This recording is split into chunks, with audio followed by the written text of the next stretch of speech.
የአፍሪካ ዞን የምድር ግዙፉና ብልሁ ፍጥረት። የአፍሪካ ዞን በምድር ላይ ከሚገኙ እንስሳት ሁሉ ትልቁ ነው። በመጀመሪያ ሲታይ በግዙፍ አካሉ ምክንያት አስፈሪ ሊመስል ይችላል። ነገር ግን ከጥንካሬው በላይ የሚያስደንቀው ብልህነቱ ነው። አንድ ወንድ ዝሆን እስከ 7 ቶን ሊመዝን የሚችል ሲሆን 4 ሜትር የሚረዝም ቁመትም ይኖረዋል። ይህ ከብዙ መኪኖች ክብደት የሚበልጥ ነው። ዝሆኖች እጅግ የተሻለ የማስታወስ ችሎታ አላቸው። ከብዙ ዓመታት በኋላ የውሃ ምንጮችን፣ የጉዞ መንገዶችንና የቤተሰባቸውን አባላት ማስታወስ ይችላሉ። ሳይንቲስቶች ዝሆኖች ሐዘን፣ ደስታ፣ ፍቅርና ርኅራኄ እንደሚሰማቸውም ያምናሉ። አንዳንድ ጊዜ የሞቱ ዝሆኖችን አጥንት እየነኩ እንደሚያስታውሷቸውም ተስተውሏል። ከሁሉም በላይ የሚያስደንቀው ግንዳቸው ነው።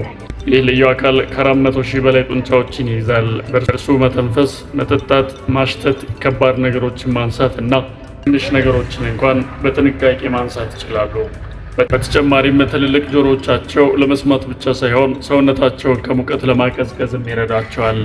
የአፍሪካ ዝሆኖች በጠንካራ ቤተሰባዊ ትስስር ይኖራሉ። መንጋውን ብዙ ጊዜ በእድሜ የገፋች ሴት ዝሆን ትመራለች።